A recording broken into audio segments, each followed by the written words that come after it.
അസ്സലാമു അലൈക്കും വറഹ്മത്തുള്ളാഹി വബറകാതുഹു. ദഫ്കളി സമഗ്ര പഠനത്തിന്റെ 13ാം എപ്പിസോഡിലേക്ക് ഏവർക്കും ഹൃദ്യമായ സ്വാഗതം. ഇന്ന് ആമുഖങ്ങളില്ലാതെ നമുക്ക് നേരെ ചോദ്യോത്തരത്തിലേക്ക് പോവാം.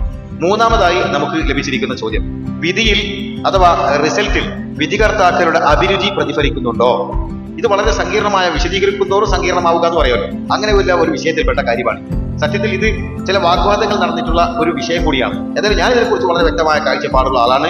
ഞാൻ വളരെ ഇതിനെക്കുറിച്ച് ചിന്തിച്ച് മനസ്സിലാക്കിയിട്ടുള്ള, പഠിച്ചിട്ടുള്ള ഒരാളുമാണ്. എന്നാലും ഇരിക്കട്ടെ, ചോദ്യത്തിന്റെ ഉത്തരത്തിലേക്ക് ഒറ്റയടിക്ക് പോയാൽ, വിധികർത്താക്കൾക്ക് അവർ പുറപ്പെടുവിക്കുന്ന വിധിയിൽ അവരുടെ അഭിരുചി പ്രതിഫലിക്കുന്നുണ്ടോ? ഉത്തരം ഉണ്ട് എന്നതാണ് എനിക്ക് പറയാനുള്ളത്. ഉണ്ട്. കാരണം ഓരോരുത്തർക്കും വിവിധ ഇഷ്ടങ്ങളാണുള്ളത്. ഓരോരുത്തരെ സംബന്ധിച്ചിടത്തോളം വിവിധ വിധികർത്താക്കളാവട്ടെ അല്ലാത്തവരാകട്ടെ, ഓരോ വ്യക്തിക്കും ഓരോരോ ഇഷ്ടങ്ങളുണ്ട്.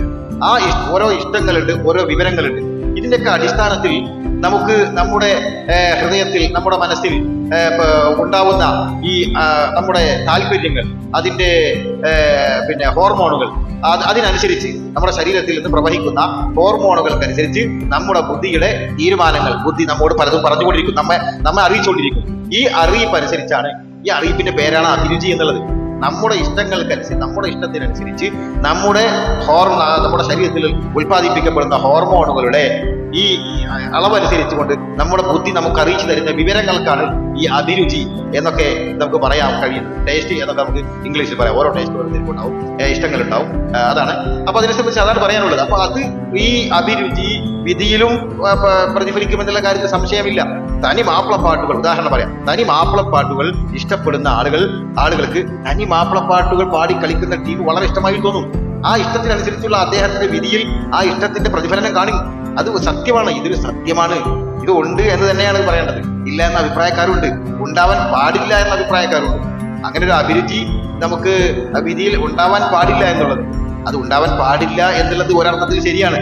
പക്ഷെ ഈ അഭിരുചി ശരിയായ രീതിയിലുള്ള അഭിരുചിയാണെങ്കിൽ, അതായത് ഈ മേഖലക്ക് പറ്റുന്ന അഭിരുചിയാണെങ്കിൽ അതുണ്ടാവാലോ. ആ അഭിരുചിക്കനുസരിച്ച് വിധി പുറപ്പെടുവിക്കാറും. ഇനി ഒരാളുടെ അഭിരുചി ഫിലിം പാട്ടുകളാണ്, അത് ഭയങ്കര ഇഷ്ടം, ട്യൂണുകളാണ്, അത് പാടി ദഫ് കളിക്കണം എന്നതാണ് അദ്ദേഹത്തിന്റെ അഭിരുചിയെങ്കിൽ, അത് പാടി കളിച്ചവർക്ക് അദ്ദേഹം സ്ഥാനങ്ങളിലേക്ക് ആ ടീമിനെ പ്രൊമോട്ട് ചെയ്യുക എന്നുള്ളത് അത് തെറ്റാണ്. കാരണം അത് ഈ മേഖലയിൽ പാടില്ലാത്ത അഭിരുചിയാണ്, അത് അയാളുടെ ഇഷ്ടമാണ്. അപ്പൊ ഈ മേഖലയോട് യോജിക്കുന്ന ഇഷ്ടം, ആ ഇഷ്ടത്തിന്, ഈ മേഖലയോട് യോജിക്കുന്ന ഇഷ്ടത്തിനനുസരിച്ചുള്ള ഒരു തീരുമാനങ്ങൾ, അതിനോട് യോജിക്കും കൂടി വേണം. ഈ അഭിരുചി ഈ വിഷയത്തോട് യോജിക്കുകയും വേണം.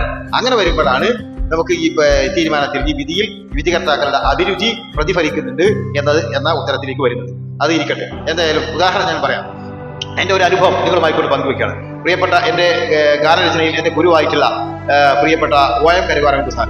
OM കരുവാരകുണ്ട് സാറ്, ഞാനും അബ്ദുള്ള മാഷ് കരുവാരകുണ്ടും ഞങ്ങൾ ഒരു മാപ്പിളപ്പാട്ടിൽ ഇരിക്കുന്ന സമയത്ത് ഒരു പാട്ട് വന്നു. തങ്ങൾ സഹബാരും ഏഴുമെല്ലും അതിർഭമെന്താ, ഈ സാധനം. ഇത് പഴയ ഒരു ട്യൂണാണ്.